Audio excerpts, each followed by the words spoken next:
Hi, everybody. Steve Cady here at Bowling Green State University. I'm the director for the Doctorate in Organization Development and Change program. I also host the Symposia series for our doctoral program, which Jake, thank you for making time to get and come and share with us. I really appreciate it. My pleasure. We also have the All Things Change podcast series, so we get the word out and get your message out and share all the work that you've been doing with as many people as possible to make it accessible. So it's great to have you here. Our doctoral program, as you know, Jake, is about professional scholars, people who are out doing really important work in the world and applying it directly, all concepts around organizational development and change to help transform organizations, revitalize community, and develop human potential. And I'm just really proud of the students we have in our program. The average number of years of experience are around 25 years experience. We have people with, a lot of industries and places in the world and the country that are a part of our program. So your topics and your work is timely and also very much interest to our students and myself included. So it's really good to see you and have you here. Thanks for coming and thanks for making time. Over to me. I was just pausing for you to say, "Cool, Steve." Thank you so much. Cool, Steve. And for all of you that don't know, Jake and I have known each other for more than 20 years, and we're good friends, and we hang out and all that kind of good stuff at times. We don't have enough time that I'd like to be able to see you, but hopefully with the pandemic now behind us, we'll have some time to actually see each other face to face. Yeah. So the way we'll do this is I'll turn it over to you, and you just take us through your conversation, and then we'll have some time at the end for pending it. We could do what do we hear, what our reactions, what questions we have, and then come back and talk to you, or we can just open it up for discussion. It'll be really up to whatever you would like. We can make happen for everybody here. Jake is one of the most impactful collaborative change professionals that you will meet. He does the work in some of the most amazing, interesting places and challenges. I mean, things that you would think, how in the heck did he do that? I think of the Illumination Project, particularly in your work in Charleston. I know you'll bring up some of these stories, but your stories are both daunting and inspiring. Okay. I think that the fact that you're able to make them do the work that you've done gives people hope that maybe they too can do the same work that you've done. Because I think in many cases, people might look at what you do, and this might be just kind of a starting point for you as you then bring us into your talk. People might look at what you do and think, I can't do that. Yeah. I don't think I could do it. Right?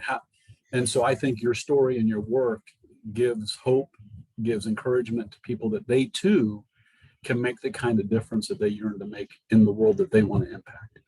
Yeah. So you do that, you model that, you're an inspiration to me and many people, and thanks for being here today. So I'll turn it over to you to share with us. Great, thanks, Steve. So what that makes me think of, Steve, in terms of my work and what I'm able to do is I believe you all are able to do the work that you need to do. And that's really a question for each of us. And it's one that I continue to ask. I've been doing this for 35 years now. Steve and I had the same mentor, Kathy Dannemiller, and both learned a lot from her. And one of the lessons that I learned was to find where your work is in the world and what it needs to be and where's your unique contribution. So as you go through the program, I'm sure you already have done a lot of your work in the world even before you started the program, but now the question becomes, what's next? And what I'm going to be presenting today is hopefully a version of what you can take forward with you with what's next. So let me start by sharing my screen, and there are going to be chances for conversations as we go through this, as well as at the end. So this picture, which is behind me on my wall in my office, I commissioned 25 years ago. And it is a picture of Archimedes, the 3rd century BC Greek mathematician. So this quote of his was his way of describing the concept of leverage. Give me a lever long enough and a fulcrum on which to place it, and single-handed I shall move the world.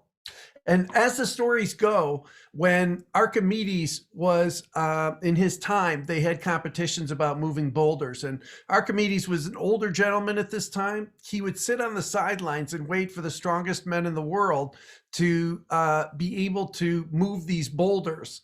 And then he would wait until the very end. And then he would walk slowly up, take a small stone, put it in front of the boulder, get a log, and with the power of leverage, have superhuman strength. He was able to move whatever size boulder there was. And I had this chalk drawing commissioned 25 years ago. This was before I was writing a book called Leverage Change, which is my latest book. And but I always knew that leverage was important, because leverage is about getting more done with less. And usually in organizations, those are dirty words. They are words that get used when you are going to have headcount reductions, or when you're getting more heaped on your plate than you can handle, or when there are budget cuts and you're going to get more done with less. In the world of leverage change that I'm inviting you into today, getting more done with less is the best thing that can happen. Because what I'm talking about when I say less are two things. One, that you're getting it done with fewer hassles, headaches, and problems. So that, in fact, the change work that you're doing is faster, easier, and better, which ended up being the subtitle for the book. The other thing that I can promise you with entering the world of leverage change is that you will use fewer resources in the change work that you'll be doing, which is in a lot of ways a holy grail in the world of change. You won't find a leader who will disagree with you when you say, I can get that done faster, easier, and better, and with fewer resources. And the reason I can make this claim about fewer resources is because you'll spend less time spinning your wheels. There's less unproductive work done in the world of leverage change. So this is what the symposia is about today. And faster, easier, better, change results. And I want to emphasize this results. I had a whole chapter that I wrote in the book on results, because you see, faster, easier, better change on the wrong results will just sink your ship sooner. And what I'm after is getting smart results that are the answer to the strategic issues facing your organization, and then being able to apply leverage to achieving those particular results. These are three of the books that I've written. The first one, Real-Time Strategic Change, in the bottom right, has a subtitle, How to Involve an Entire Organization in Fast and Far-Reaching Change. On the bottom left, that I wrote with Dick and Emily Axelrod, some of you may be familiar with that couple who's just recently retired, but has a stellar career in the field of OD, and Julie Beaton, who's from the UK, equally accomplished, is called You Don't Have to Do It Alone, How to Involve Others to Get Things Done. And those two books, when you look at them, have one thing in common. And all of my work in the world has one thing in common. As Steve said, I've worked in all kinds of organizations on all kinds of change efforts. The one thing that ties them together, the thread, is it's about engaging people in creating their collective future. So in a lot of times you would look at work that I've done and it would be difficult for you to believe that the same guy was doing that work. If you watch the roadmaps, if you watch the tools, if you watch the approaches, they're all very different, but they're all based on one of the levers, or what I call smart strategic actions in the book, called Design It Yourself. And so I partner with organizations around not only the work that they're doing, but how they're doing the work. So I believe that each organization should design its own change effort. They're unique and they should have that right and that responsibility. Let me tell you just a brief story about how I got into this work, because I was doing research at the Institute for Social Research, which is at the University of Michigan. I was 21 years old, And I was working on a research project that involved mental health centers and them providing substance abuse treatment. And the question was this an effective way to go? And the National Institute of Mental Health was sponsoring this. And the way it worked is I would fly around the country to these clinics and I would do case studies. So I would interview clients and I would interview staff. And then I went back to my hotel room and I would write up the case study and move on to the next city. And if you're 21 years old, getting on a plane is like really cool. I mean, they gave you peanuts, Diet Cokes. I mean, I thought I was living the high life. Now, not as sexy, but back then it was. One afternoon, I was in Buffalo, New York, and I was interviewing the executive director of this mental health center. And it was late in the afternoon and she had blinds on her windows. And so you can just imagine kind of like the sun coming in. I was tired. It had been a full day of interviews for me. And I asked her a question about her work. And she sighed and she looked out the window and she said to me, "Do you see that group of people on the corner?" And I looked out the window and I did. I saw a group of people on the corner and I said, "Yeah, I see them." And she said, "Well, that's where our clients go to get high before they come in for their substance abuse treatment." And I just sat back at that moment with the sort of disdain that this woman had for the situation and her frustration with it. And I decided at that time that I couldn't be a researcher, that I wasn't going to be satisfied writing up a case study the next day and moving on to the next mental health center, that I needed to get my hands dirty with what the work was and however difficult it might be. But for that staff and for those clients, or think of them as customers, and that executive director, that leader, that I needed to step up in a different way. And that was 35 years ago. And so I have a lot of stories of work. I've done a lot of places. But when I answer the question of how did I get into this work and why, it goes back to Buffalo, New York, and that late afternoon session. This is one of my best thinking places. I wrote the book during COVID, although it wasn't meant to be written during COVID. I started it in January of 2020. And one of the best places that I do my thinking is out at this field. You can see it's about a half-mile long. That is my co-author there. He sat on my couch next to me as I wrote the book. His name's Theo. He's traipsing around in here as I speak. And it's a Frisbee that I'm holding. So one of the best things that I did is I actually walked that field and thought about what the book needed to say and where I could come from with it. In fact, my partner in everything, I call her Amy, I said to her, I said, this book has been so easy to write. One chapter I wrote in 2 days.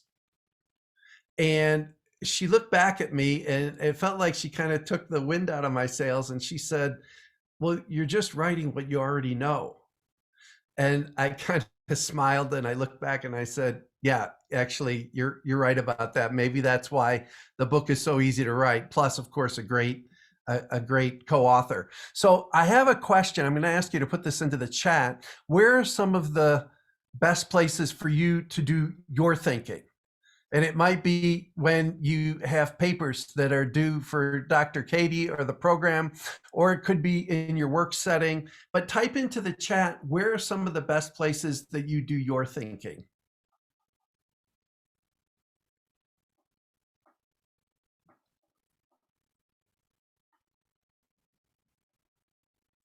My car, running, walk, right? Jake, I have a dry eraser marker in the bathroom for when I'm jumping out of the shower and I start writing on the mirror in my bathroom. I've heard of people, well, this is clearly an OD person, because I've heard of people talk about in the shower on this question, Steve, but never on a dry erase board. Dining room at 2 a.m. Right. There's just a dry erase marker on the mirror. Oh, And on the mirror, so you can put it right on the mirror, even better, because so, I'm sure you the know, it's funny. family The research appreciate. shows that that's where some of the best ideas happen. Yeah, the middle of the night, on walks listening to music, writing in my office in the morning, sometimes the golf Right. driving range if I'm not too frustrated. Right. So we all have these places where we do our best thinking. And I'm a big proponent that we stop by and visit those places often. Because what I found is a kind of clarity around what became 8 levers, each of which addresses a common problem that my clients have experienced. And I heard these problems for 35 years. And so I wrote them down and then identified a lever or an action that could be taken that would address that particular issue or problem. 3 of those I'm going to cover during today's session. Because there are 8, I'll cover 3 of them. And then both in the book, in an online program, there are a number of ways you can find out the other 8, including signing up for some consulting time with me, which is a free gift that I'm going to be offering later in the session. So what is the purpose, right? Steve will tell you, if he hasn't already, that purpose is the cornerstone of all of our work. And we also learned this from Kathy. I wake up somehow knowing exactly what I need to do. So that's great. That's the subconscious mind doing our work for us, Kelly. That's the best. So what I want to do is introduce this approach, but there's something unique about this approach. I'm not here to tell you a different way to do your work. I'm not here with another 8 steps or 5 phases or any of these things. I used to do this work and say there were 3 areas to cover: scoping possibilities, developing and aligning leadership, and creating organization-wide congruence. And I said they were iterative and they were areas to cover. They didn't have to be steps. Now I think I've taken a step forward from that and said what I'm interested in doing is making the good work you're already doing better. So this is not about changing what you're doing, it's about supplementing it. And by supplementing it, it's about turbocharging the work that you're doing, making it faster, easier, and better. So I've got 2 outcomes for our time today. One is that you're excited to use this new approach that you're going to hear about. I actually had one person in a session actually jump up and down. So that's why the picture came in. So excited to use it, and then also surprised at how easy it is to integrate into the work you're already doing. Right? So if we come away with this session with you having that excitement and that surprise, and that you know a better way to do what you're already doing, for me, will have been successful. So where do we start? Let's get a little context, right? This is something that has been put up on more presentations and discussed by more people in the world of change, probably than anything else, that people will all agree with, is that organizations today are facing more and more change. And I just went on the web and pulled out a few things that are on that list. And I look at futurists and read them often. And one of the things that they all agree on, every year, a futurist will come out and say there are more changes coming in the next 10 years than there have been in the previous 100. So this is not new information, but I think it's important context for us because our clients come to us with frustrations about that.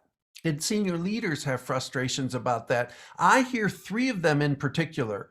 One, that change is too slow, that we need to get this done sooner. One client said to me, by the time we implement these changes, they'll no longer be relevant.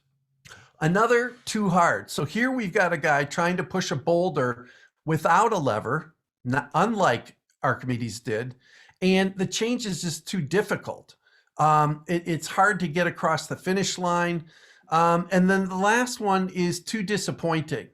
I found this picture of a Pooh Bear look-alike, a doppelganger, Sisyphus, right, pushing the boulder up the hill, and too disappointing in the sense that they don't accomplish what they set out to accomplish. Now, I've done research on this, and there's a generally accepted number, but there isn't hard research behind this that says 70% of change efforts fall short of the mark of what they set out to accomplish. So it's too disappointing. And what I'm going to do is ask Matt if he can pull up a poll for us now to see if these are common things that you hear, whether you hear them from clients or your own experience. It can be your own experience all the time, most of the time, some of the time, or none of the time. And if you can just answer which one of those best fits for you.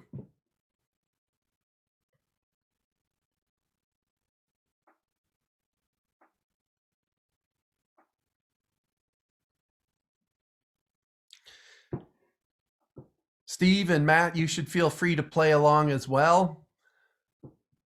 So what it looks like is you hear and experience some of the same things that my clients do. I'm going to invite you to write into the chat if there are other kinds of things that frustrate you or the people that you work with. Because most of the time or some of the time, basically what we're saying is, yeah, these are issues and they need to be addressed. And the question is, how does leverage change deal with these issues? So if you could type into the chat if there are others that I missed out of this list of 3, because there are a lot of frustrations, type in what some of those are for you if you have them.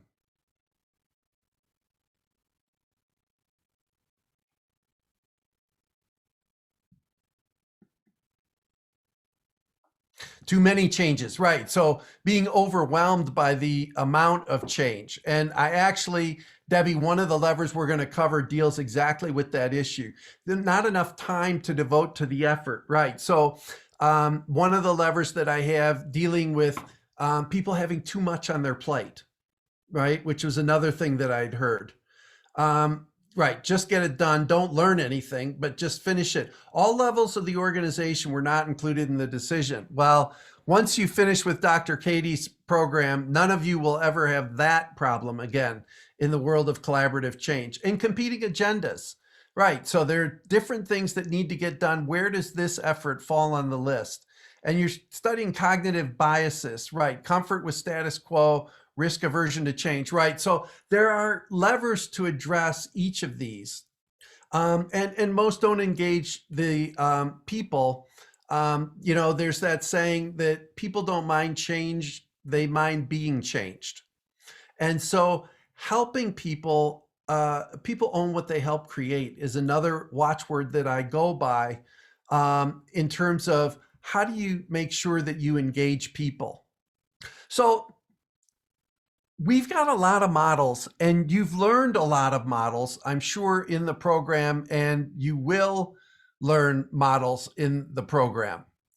I know that this is just a subset. Flavor of the month, this too shall pass. And Matt, if you can take the poll down, that'll be great. I keep taking it down and it keeps popping up, so I apologize. It keeps popping up. All right. Well, maybe it really wants us to see those results.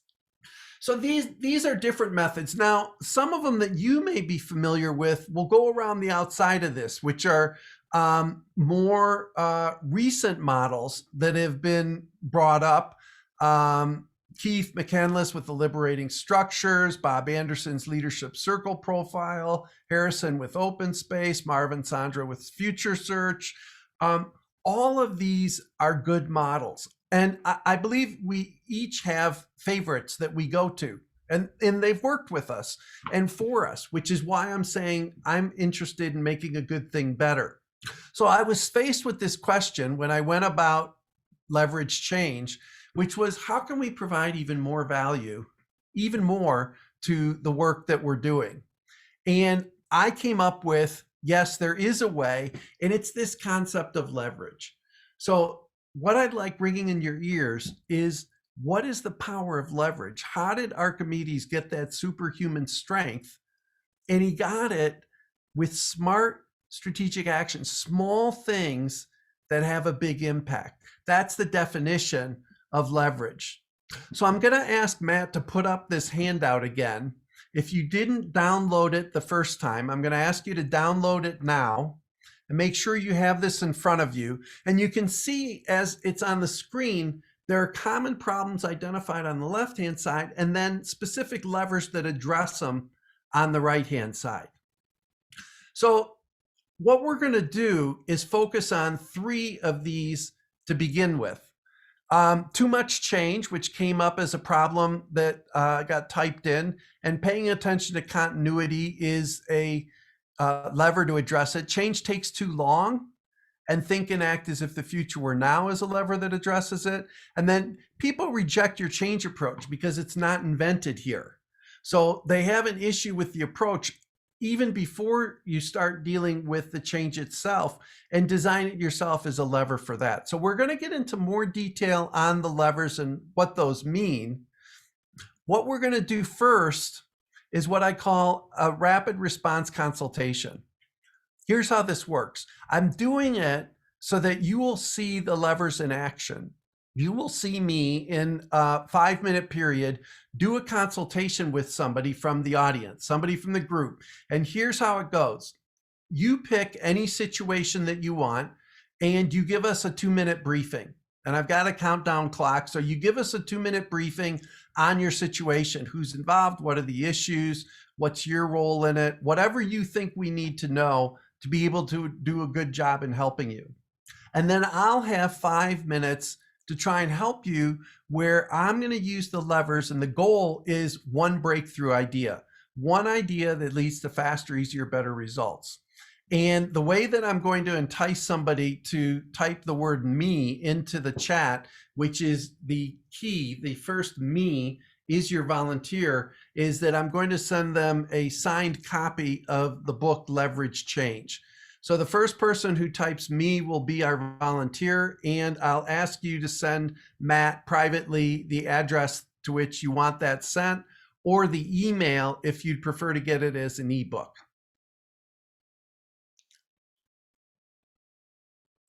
Kelly, thank you so much. Okay, let's see. I'm going to do this in 2 minutes. All right, so let me get you started. I'm going to start with the timer. Okay. Okay. Go for it. So I just transitioned into a new role where I'm serving as an internal consultant. And one of the things I'm doing is helping out with our strategic work planning for this year. And I'm with a multi-state nonprofit. And I'm working with them to set goals for the year, which aligned with a strategic plan that was done, 3 or 4 years ago. And what I'm discovering is that there is a high degree of burnout and stress. We've had an enormous amount of turnover in the last 18 months, and we provide consulting services to other nonprofits in facility expansion. It's pretty technical work. So it's difficult not to have institutional knowledge, and it's difficult for the organization to generate revenue with so much turnover, because the positions that have been leaving are client-facing positions, which are the positions that essentially are working on the projects which are bringing in the revenue. So there is this sort of dual challenge of enormous transition and vacancies and onboarding, and this pressure to achieve our revenue goals. So so I'm sort of in the middle of this process. I sourced ideas from the mid-level. Hey, Kelly, could you move your microphone? It's somehow hidden. Okay, can you hear me now? Yeah, I can hear you well enough. It's a little faint, but keep going. Okay, sorry. So I'm in the middle of this sourcing. I convinced the senior leaders, or the senior leadership agreed that we should source the ideas from mid-level leadership. And we've been having a lot of open conversations, which is very appreciated. And we're at the point now where we've split into teams to tackle our action steps for the goals that we've identified, but the goals are in many cases competing with each other. Okay. Thank you. I'm going to go on to the next slide. That's great. Thank you for that, Kelly. And now here's how the rules go for the rapid response consultation. One of them is I get 5 minutes and 5 minutes only. We could finish earlier if you feel like you've gotten a breakthrough idea or more, and you're ready to close up shop. interruptions, I'm going to ask for your permission for me to go ahead and interrupt you. And the reason is because I only have that 5 minutes. So if you're heading in a direction and I want to go in another one, I'm going to beg your forgiveness on the front end, say I do have manners, I do know what correct behavior and social circumstances are, and I only got 5 minutes. Everybody else, I'm going to encourage you to take notes and hold your questions. Take notes on what kind of questions am I asking? What kind of answers is she giving? Where did you see any shifts in the work that we were doing? What questions do you have for me or for Kelly about the work that we're doing? And I've got 5 minutes. I'll go to work. Kelly, the rule for you is you don't have to answer any question you don't want to. So if something makes you uncomfortable or there's something that's confidential, then you just hold on to that and say pass, and we'll move on to another question. Fair enough? Sounds good. Okay, and if you can sit as close to the mic as possible, that's going to help, because if I can't hear the answers, that's going to increase the degree of difficulty beyond what I'm going to be able to handle, okay? Okay. All right, that sounds good. All right, so here we go. So Kelly, first question. What do you think the issue is that you're trying to resolve? Gosh, that's a really good question. I think I'm trying to do two things. Help facilitate a plan that we can all feel good about and all feel like we can be successful in achieving. And I think what's important within that is that the team helps to craft that plan and they feel like it's realistic. Great. Achievable. Next question. Have you had changes in the past that have been successful in the organization? I'm just joined the organization in November. I have had changes in the past in other roles that have been successful. Okay. Now, I'm going to make suggestions as well. That's where the ideas are going to come from. One of them is to actually ask people in the organization that question. When have they had success with change? What are the key ingredients? What is it about change in this organization that works? I'm going to ask you, based on your own personal experience with change, if there are one or two things that you know need to be part of this effort as ingredients for success. I have not asked them what has been successful in the past. And I think I could think about doing that related to some of the particular sort of goal areas that we're working on. And what about you? Do you have one or two things from your own experience that have helped to make change efforts successful? Change. Yeah, I think making sure that everyone is included, providing different types of ways to be included. So giving people a chance to provide their input anonymously for those folks who need more time to process information or are less comfortable speaking up. Great. So here, Kelly, is another idea, which is before you even deal with how to, what the change and how to make this successful, I think you could open it up to the whole organization about successful ingredients for change, right? So like how you change even matters before you start to make the change. And so if you know that engagement is important and doing it anonymously, figure out ways to do that. There's another question that I have about what success looks like. So when this has been completed and it's done well, what's one or two things as images that would come clear for you that would tell you you'd been successful? I think, so we started our conversations with what does success look like for us, and that's where we came up with our goals. But just given the complexity of the current environment, as I shared, I think because of the movement in the labor market that has impacted our high attrition rate. Yep. And that, yeah. So I think, as I shared, some of our goals compete with each other. So, some of our goals are, spending a lot of time on learning and development, and that might compete with our revenue goals, where we want to focus our time on deliverables that generate revenue. So I think what success would look like for me and the effort would be coming to some middle ground where we can agree. All right, I'm going to jump in really quick and suggest that we have a conversation about something called polarity thinking, which is about paradox. And what it says is that more of one thing and more of the other is actually a better answer than conceding on both. And I can actually set you up with a model and a tool to use for that. But these competing issues actually have tension, and that tension can be used productively. So let's put that on a to-do list. One other thing that I've got a question now about is, what would you say the purpose is of this change effort itself? What's the reason for doing it?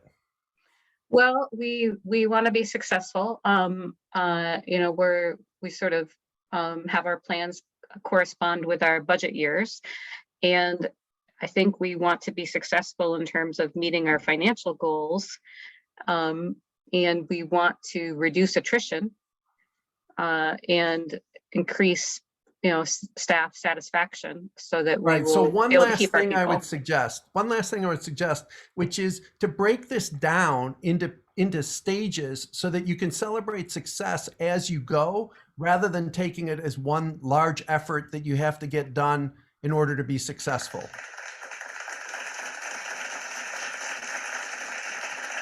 I like that All right. touch at the end. Sorry? I like that touch at the end, the applause. Yeah. Well, you earned it. You earned it. Thank you. So now I've got a question, which is, first off, for you, how did this go? It was really helpful. I have been exposed to the polarity conversation just recently through the doctoral program, probably in the last 6 months or so. Read an article or two on it. It's very intriguing to me. I can see the connection, but not fully. Yep. But I'm interested in the connection between what right now feels like competing goals, and how can we look at that from a strengths-based approach rather than how can we look at this as an opportunity rather than a problem? Yep. So I'd be curious to think about that more. I don't know that I know the answer to that, but I'm interested in that. We're going to do a little work on that, Kelly. So not right this moment, but you'll have an opportunity to sign up for some time on my calendar. We'll be able to do some work on that. Was there any new ideas that you got that were helpful? That was one. That's a big one. Celebrate small successes. We've been having that bubbled up from the team. So, and then the other one was making sure to involve people. That's something I'm thinking about right now, is maybe expanding our teams to include not just mid-level management, but to include some of our client-facing professionals. Yeah, great. Now I'm going to open it up to others and just check in and see, what, if anything, did you notice in the notes that you were taking or in the conversation that we were having? Anything come to mind for you in terms of it?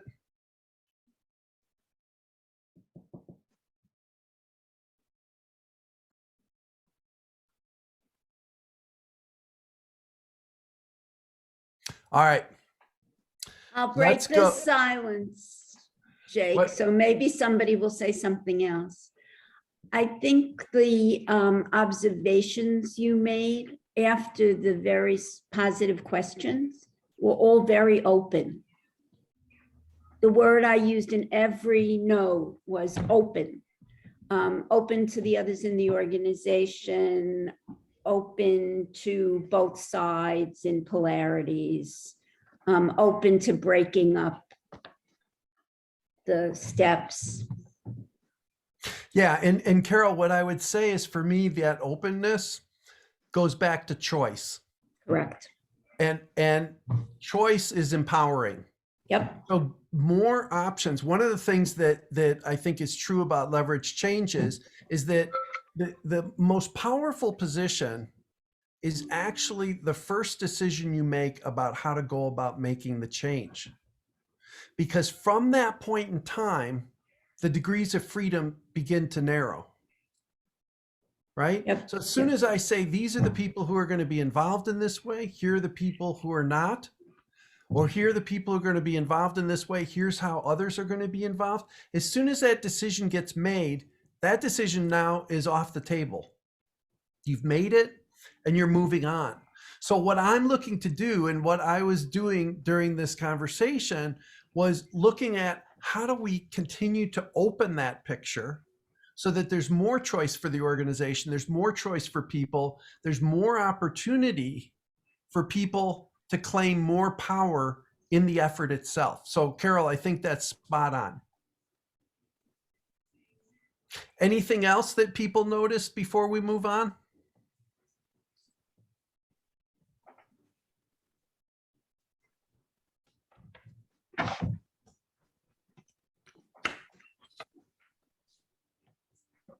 All right, we move on.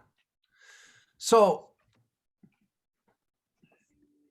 what we're going to do is look at 3 levers in a little more depth. The first one is pay attention to continuity. Now, this deals with the issue of too much change. And how does it do this? Well, it's a paradoxical approach to change. So those of you who read an article on Polarity Thinking and my buddy Barry Johnson's work, this will make sense to you, but I hope in a different way than you've thought about it before. When we deal with change, that's what people talk about. People who write books, that's what they write about. People who speak on change, that's what they talk about. And all of that leads to anxiety, conflict sometimes, resistance. Like there's all kinds of things that come along with change. There are some people who love change, but they're few and far between. And an organization's change usually hasn't been done that well. And so people take cover, or as somebody said in the chat, you know, this too shall pass. So paying attention to continuity is the opposite pole of change. So what does continuity bring us? Continuity brings us confidence, it brings us conviction, it brings us experience, it brings us past successes. All of these things are positives. And what they do is they help as the other side of the coin to change. So I would even argue that if what we're doing is paying attention to change and we're not paying attention to continuity, we're only dealing with half of reality. And if you're only dealing with half of reality, you're not going to be making good decisions, not strategic decisions. And so I've had leaders actually take this into very practical terms. There was one leader I had who said he got this in his gut, and he said, now when he asked people about change, and this was a guy who was a big proponent of change, and the bigger the proponent of change you are, the more mischief I think you're going to get into if you don't pay attention to continuity. So he started conversations with people by saying, well, what is it we're doing really well that we need to keep doing? And this for me is different than appreciative inquiry, because what we're doing is looking at both the changes and we're also looking at what to continue. So it doesn't mean that you can't talk about what's not working, but you're going to leave that in the past as you move forward. And continuity can be, what are the things we're doing well? Continuity can be in a change effort focusing on your core values, because that's something solid and continuing in the organization. And so rather than just looking at this change in a small view of, well, we're going to go do this differently and implement this new technology, how do we implement this new technology in line with our values, right? What's the mission of the organization, and how is that going to be supported by this change that we're making? Even in memos, in town hall meetings, in conversations in the hallway, leaders all have opportunities to pay attention to continuity. And I would even go so far as to say, if you want radical change, then you've got to create what I call radical continuity. As much as you want this change is as much as you need to pay attention to continuity. And this is based on the polarity thinking that Barry has done, that you've read about and that I mentioned, because you need as much on one pole's effort as you need on the other pole. So pay attention to continuity, one of the 3 levers we're going to cover. I want to pause and just see if there are any ideas or inquiries that you have based on pay attention to continuity. Is there anything out there that folks would like to talk about or ask questions about? Could you speak a little bit, Jake, to the notion of Lewin's work around unfreeze, change, and refreeze, which there's been recent writings that have suggested that model is fine. Just the words unfreeze and refreeze, might be changed, might be modified, but there's a lot of this 3-phase process.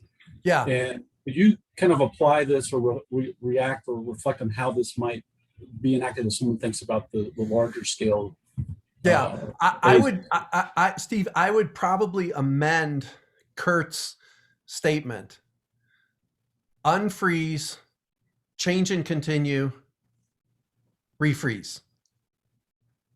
So the concept of change alone is what I'm arguing against. It's what I'm saying is not the whole story. And as long as we're only paying attention to change, right, we're missing the boat and missing possibilities for people to feel confident and clear and conviction. Those are things. And the other thing is that, most things continue being the same. Even in the most radical change efforts, the amount of things that stay the same are much greater, right? If you make a list, and I've done this with clients where they make a list of all the things that are going to change on a flip chart, and you can see people hunch forward, their voices get lower. I mean, they get depressed in the room. So if you then say, let's make a list of those things that are going to continue as we move forward, but this time make the list twice as long, people sit up, their voices rise, like there's energy that gets back into the room. So for me, I would say Lewin, or Levine, as Ron Lippett used to call him, that he had the right idea, and that the conversations people are having about are the words right or not. I think I would be more interested in adding a word than I would be in revising the existing words. Any other questions or comments on this? Pay attention to continuity. We got a quiet group here. Yeah, Nicole. Yeah, so you were talking about the core values and within change. Is it then kind of like that core values are the continuity through the change? Yeah, so core values I'm talking about are organizational core values. And those are going to remain the same in the organization. So if I tie my change effort to something that's continuing, I'm going to have less resistance. I'm going to be reinforcing what we already have said is important in the organization. And my argument is that you're going to end up more successful because you're being true to who you are as an organization. So even saying, how do we go about this change in living our core values? That simple question alone will make a profound difference in how people approach the change, because they know that some things are going to be staying the same, and that you care about them, that they matter, and that they are going to count when push comes to shove. This is not about throwing everything up in the air, which sometimes is what it feels like for people. I do have a follow-up question real quickly. Yeah. So core values, a lot of times institutions create these and they throw them up on a website, and this is what everybody's supposed to follow. But really there could be a separate set of core values that maybe are being held by the people that work in that institution. So is there a way to align those to actually help you through that change? Yeah, so I would say, Nicole, a couple of things. One, we should be doing that core value work right from the beginning. Okay, so it's like, if you had 6 people identify the core values for your organization in your collaborative change program, you would probably know that that's not a good idea. But let's say that we did our best, and there is this separate set of behaviors that people live that might not be part of the formal core values.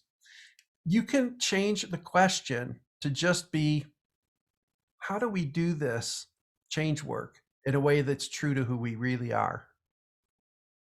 And if I talk about who we truly are, I'm going back to the DNA of the organization. And I believe in living systems theory. So I think that these organizations are living systems. And when we talk about continuity, there are past behaviors. There's DNA in every organization, which is why I was asking those questions of Kelly to say, have you had success in the past? And how have you changed there? And then I said, well, she didn't know. Well, ask people. They'll know. They'll be able to tell you. And even at that level of asking that question, you're engaging them, and you're engaging them. Remember, I said the earlier in the process you engage people, the more powerful they are. So if I'm asking you questions before we even roll up our sleeves to go to work on change, now I've got you way upstream in this process. And part of leverage change, where leverage comes from, is moving things that would normally occur downstream back upstream in the process. So decisions and choices are made earlier than they typically would, because once you get downstream, again, those choices become limited, right? Your options are less, your power is less, and your leverage is less. You know, leverage can work against you too. So if you can imagine that I've got this boulder and I've got my log, if I put my stone at this end, it's actually harder to move that boulder. If I put it closer to the boulder, it'll work for me and it's easier to move that boulder. So you got to be smart about having leverage work for you instead of against you. Any more? Hey, Jake. Yeah. David Perry. I'm in cohort 3 in Dr. Katie's program. I really love your continuity concept. I consult with higher ed and healthcare, which tend to be averse to change sometimes.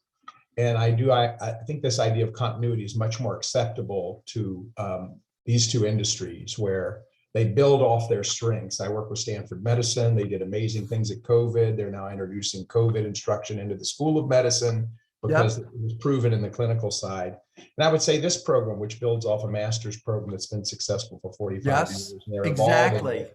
And I think that's the correct approach, at least in these two industries. I often use a bold meter. I go to level 11, like Spinal Tap, and I take a board or a group through. And usually that 0 to 6 range deals a lot with continuity and less moving forward. But I think if you can get someone that wants to be at 2 to get to the level of 4, 5, 6, or 7, it's a win. And so I think and the more David that you pay attention to continuity, you may pay attention to continuity. I mean, I've worked in systems where the first month of work has all been about continuity, right? And people trust you. You build rapport, you build trust, you build wisdom, you know what works. And so therefore you build that in to the work you're doing going forward. And you're just smarter. I'm not doing this to trick people. Yeah. I'm not arguing this so that it's like, well, there's a fast one. Really, we're really going to focus on change, but I'm just keeping you busy here with this continuity conversation. There's value to be had there. Yeah. Right. And extracting that value and then using it so that people can visibly see that what they're saying is getting integrated. Then there's a lever that's called develop a future people want to call their own. And that one deals with the whole resistance movement, because if it's a future that I want to call my own and I've had a hand in developing it, I want to be part of that future. I'm not resistant to that future. I want to choose into it because I can see that I've helped develop a place for myself in it. Yeah, and I think it draws on continuity also is defending your ground, right? It's sort of like if you're good at this, someone can eat your lunch, a competitor. So don't neglect to build upon your success and preserve your leadership. So I really appreciate you sharing that concept. Thank you. Great. All right, let me go on to another of the levers. So the next lever that we're going to deal with is think and act as if the future were now. I think this is the most unique of the levers. And it goes back to this fellow whose name is Stan Davis. And those of you who knew of Tom Peters, who is still around, but he wrote In Search of Excellence. When he says you've got the book of the decade, that's saying something. And what Davis said, and this was in my master's program at Pepperdine when I was writing it, I read this. He said, we need to learn to manage in the future perfect tense of the verb. Now, if you know your grammar, which I looked up, right? The future perfect tense of the verb is as if something had already happened. So if I think and act as if the future were now, which is a lever that deals with speed, it accelerates the pace of change. So what that means is that I have to have some image. It doesn't have to be the whole future figured out, but some image of the future that I can grab hold of and bring back into the present and think and act as if that future were real. Then I can start living my future today. Hey, Jake, And- I got a question. Yeah. For you real quick. This is really powerful. Two things. Could you speak to the power of future perfect as a group publicly becomes aware, like in the change formula, becomes publicly aware and makes a commitment, and makes that commitment in future perfect tense, and also writes it, draws it, or in some fashion, the power of writing or drawing that future perfect? Yeah. Speak a little bit to that? Yeah, absolutely, Steve. So for me, a lot of people talk about visioning. And Ron Lippitt, who was our mentor's mentor, invented something called preferred futuring, which you guys may have heard of from Steve. And this was about going into the future. And Ron used to talk about take a balloon trip into the future and look down from the future and see what better looks like. And he actually did research against problem solving, and he discovered that this image of, moving towards something that you want is a much more effective means than fixing something that's broken in the present. What this lever does, I believe, is it takes it the next step. So not only are we defining what that future will look like, and not only are we planning for that future, but what we're doing is we're living the future as if it were in our present. So our behavior changes in the moment. So for example, I had a client who spent the morning with the executive team trying to deal with this sales issue. And at lunch, I said to them, look, you said you wanted a more participative culture. If we were living that culture right here and right now, who else would be in this conversation? And they made immediately a list of people, including people from that region who were on the sales team, who weren't in the original conversation. But in the future, being participative, those people would have been in the conversation. Now, they had a 3-year plan in place to become a more participative organization. And culture change is supposed to take years. I don't buy that either. I think you can start to show evidence of culture change by snapping your fingers, if you think and act as if the future were now. So what we did is we got those people, they actually were going to have those people come to the next meeting. And I said, no, if we're going to live our future today, let's get them in the room after lunch. And they were like, well, they're not all in the office. And so there were all these reasons why. And I said, do they have phones? Can we get them on videos? How do we get their voices in the room for this meeting? And they grabbed the people in the office, they got the other ones connected electronically, and they had a meeting in the afternoon. They came up with an answer that nobody had in the morning. They agreed was better and led to better results, led to growth in that sales region. So the difference for me about visioning and thinking and acting as if the future were now shows up at the behavioral level about it. And when I said to Kelly, I was asking her questions. Well, what do you know about the future? What might it look like? And then how might you take one aspect of that future and put it into the present?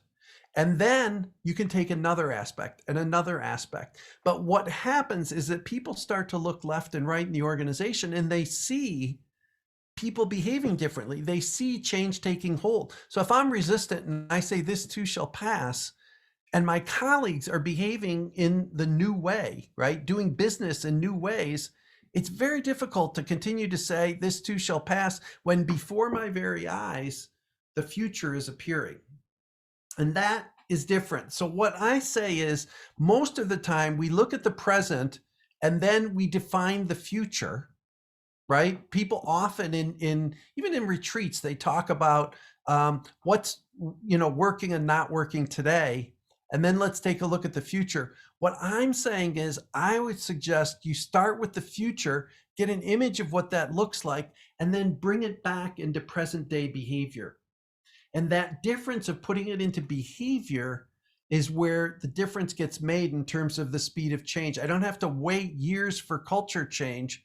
Any evidence that I have that I'm living that new culture, I start getting credit for it, and I start taking chips off the table like in poker, and then I start playing with house money. I get the advantage of those changes already as soon as they occur, rather than putting in place some 3-year timeline and saying, well, we've got vision 2025 and success looks like achieving it by 2025.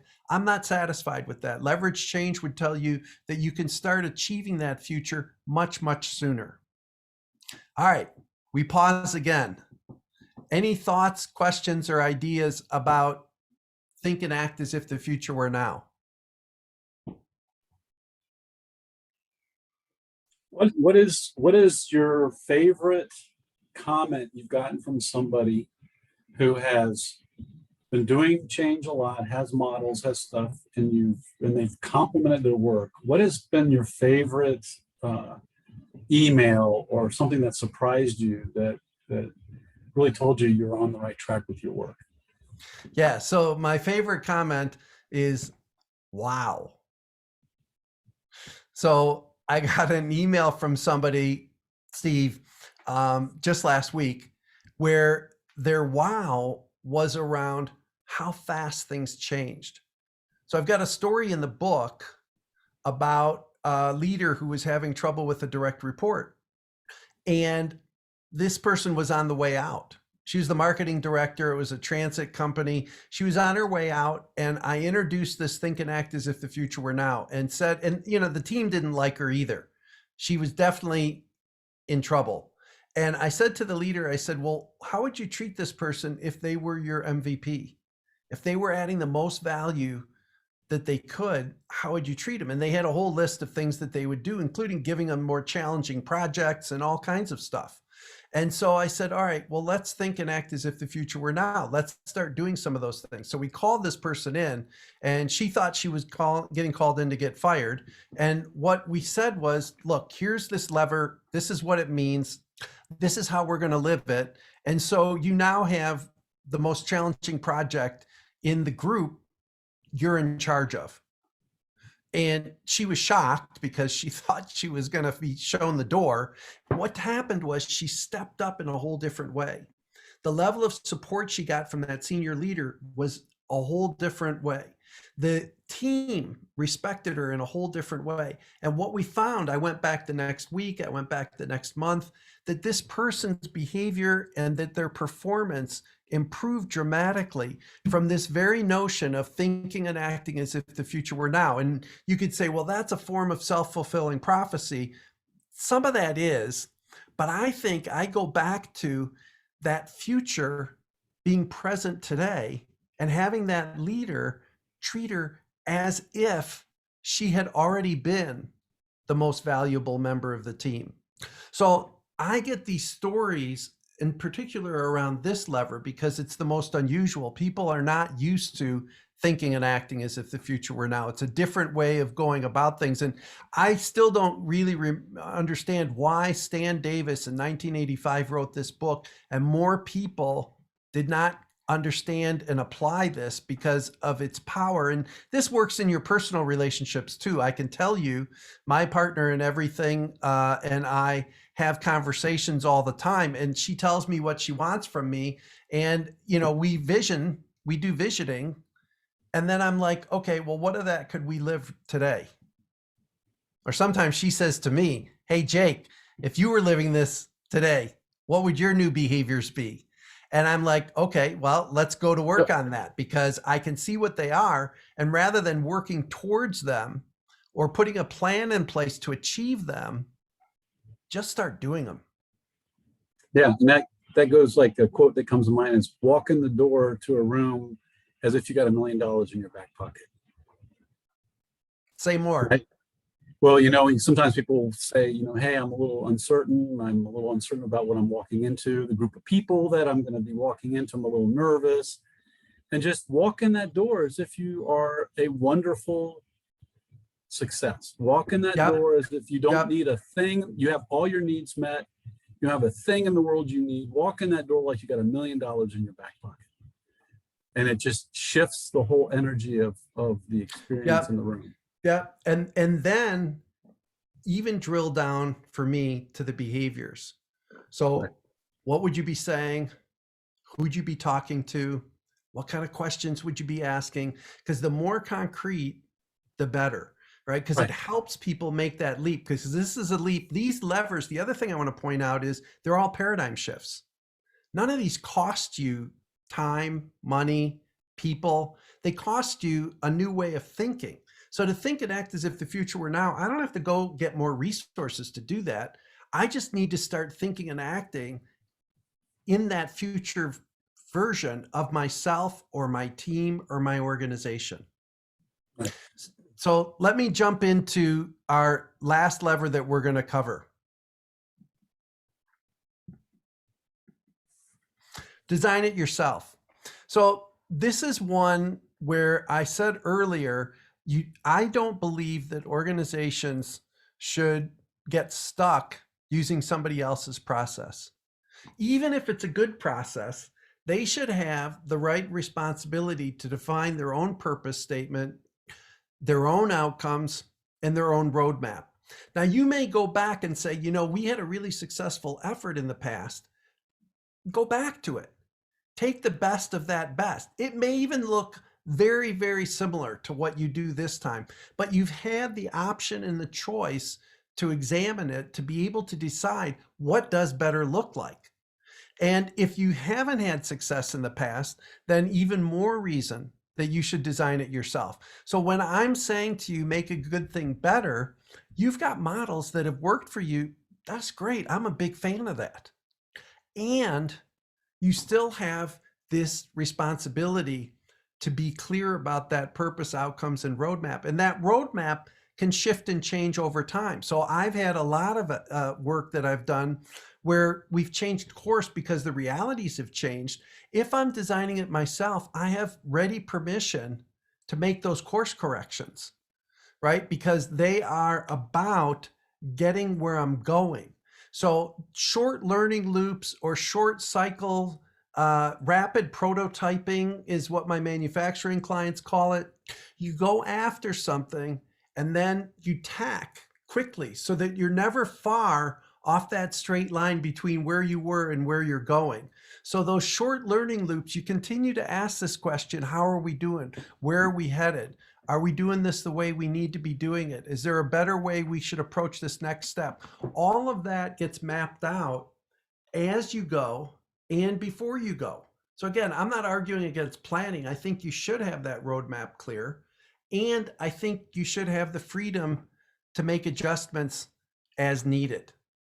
So on this one, are there any thoughts or questions? I know Steve, with the collaborative change work that he's done with you, has probably been a big proponent around purpose and a big proponent around what those roadmaps look like. In fact, Steve, I know in the master's program, people have to design their own methodology. I don't know if that's true in this one as well.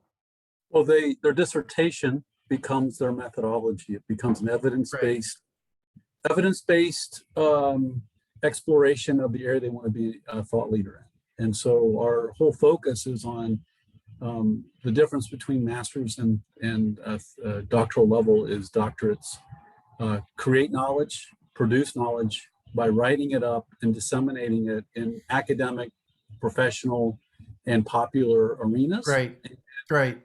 So that's right in line with this lever. This is about taking ownership for your own change effort and having the organization take ownership for its own change effort. So a lot of times a consultant will come in and you say, well, we own what we help create, but they have a fixed approach that the organization's supposed to follow. And so again, the earlier in the effort people have choice, the more power they have. So if I step back and I say, wait a minute, who should be involved in this work right now? Even deciding the design team, because there are design teams for events and there are design teams for change efforts. So even deciding who's on that design team to design the change effort is one of the most powerful positions to be in. And so stepping back that far into design it yourself is one of the key aspects, I think, that is empowering to organizations and to the people in them. Anything else on this one? Well, let me know when you're ready to wrap up so I can give some closure for the day. All right. One thing that I want to do, Steve, before I close is to go to a slide, a couple slides. One of them is what did I learn today? So one of my hopes was that you were able to apply something that you learned. And so if you can type into the chat, what is it that you can apply immediately that you learned today? If you could answer that question, what would it be?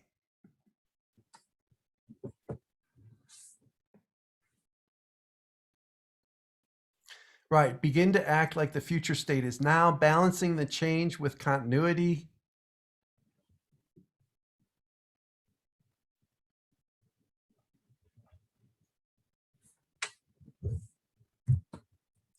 Bringing an aspect of my future into the present. Great, Daisy. These are things that you can do without, I mean, tomorrow, this afternoon. Also, the other thing I want to say is this approach applies to individuals, teams, and organizations alike. So my prior work had been with large systems change. This opened the door for me to be able to say, for individual coaches, even looking at what you're going to do in the afternoon, these levers will apply. So I have a couple of offers that I'd like to make into what you, what else you can get. One of them is there's a free ebook that I've got. You can go to my site. It's a download, and it's about 27 ways to make your change work faster, easier, and better immediately. So they're very concrete actions that you can take, 3 or 4 for each of the 8 levers. We only went over 3 of the levers, so the other 5 have ideas for implementation in there. And of course, the book will have the other 5 in a lot more detail, as well as the 3. Another thing that I'd like to offer you is an extended version of what Kelly got. So 30 minutes on my calendar. If you go to this bit.ly link, or if you hold your phone up to that QR code, it'll take you directly to my calendar, and you can schedule in 30 minutes for us to work on whatever situation you're dealing with. And I'd like to give that as a gift to you and as a thank you to Steve and to Matt for having me. And then if you want to learn more about leverage change, there's a book companion program that's all online. There are different things that are available. We can talk about that if you sign up for the 30 minutes. But again, my interest is in making sure that you're able to take this and do as much as possible to improve as much as possible of the work that you're doing. And finally, one last statement, that leverage is very powerful, that superhuman strength, I go back to Archimedes, is available to you just like it was available to him. Steve, I turn it over to you. Right. Wow. That's what I'll say. Thank you for your just lots of really great content, a lot of great ideas, a lot of inspiring stories, and I'm super grateful. So thank you, Jay. My pleasure, Steve. And if you have any other questions, of course, or insights, I'm here. I think we've got till past if we want it. And if not, I encourage you to sign up for that 30 minutes, that we can get a lot done in terms of advancing your knowledge and your application, because both of them count. The application and being able to take this and use it, even in a meeting that you've got scheduled coming up, or a conversation with a colleague that you're going to be having, or a report or a document that you're creating. All of these levers will work in all of those ways as easily as they will a system-wide change effort that's 2 years long, that is about integrating 2 organizations with 37,000 employees. They've been used in that setting, and they can be used in yours as well. Awesome. So thank you. And you'll be speaking with us again in our cohorts and our students as part of the All Things Change webinar podcast series coming up. And I'll put the link in here for anyone. And then we're sending it out broadly to people. And you can see that there. I sent an email to you so you can share it with your network. I'm really glad you're part of that. I was absolutely inspired by the generosity of everybody that offered to come and speak within 24, 48 hours. It was well, it's a great opportunity. I'm going to be posting that on LinkedIn. I encourage all of you to connect with me on LinkedIn, and you'll see that advertisement show up there as well this week, Steve, because I want to get the word out as well. Awesome. Awesome. And next Saturday, this is a spontaneous invitation to you because you're local. We'll be doing a residency with our doctoral students, and we'll be doing what I call the Iron Chef of Collaborative Event Design on Saturday. And we have a client. I like the Iron Chef. Yeah, it's an intensive design experience that you and I have experienced and done in other training programs that are part of, like, you know, the old models that Lippitt and Dana Miller have done, and others. It's a modified version of those and adapted. We'll have a really amazing client coming in that has a major need that's really relevant, and they don't know who it is, and they get the secret ingredient that day. And they work in 3 teams to pitch the design, and in a fishbowl, the best design is picked. And then following that, we take the best of all the designs and follow up with a pro bono project that they work on to deliver the event. That's great. I think that's just terrific. And being able to get your hands dirty with real work takes this from like an intellectual pursuit to something that makes a difference in the real world and the community. So I think that's great. Right. And so it'll be Saturday here at the College of Business at Bowling Green State University, and we'll be doing it on Saturday. You're more than welcome to pop by for the day and play fun coach with them, because the 3 teams will be working, and you can pop around and just give little suggestions and maybe be a little bit of support to them if you want. And if it fits in your schedule, Saturday's open, pop in and say hi. Otherwise, I'll be following up, and we'll be talking later. So, you know, from here, with All Things Change and Bowling Green State University and the Doctorate in Organizational Development and Change, and the inspiring and great work of our students who are going out and taking their thought leadership into the world in really many different ways. I'm really grateful to you, Jake. Thanks for being here. Thanks to everybody for being a part of today, and we'll be seeing each other soon. So bye for now. Thank you.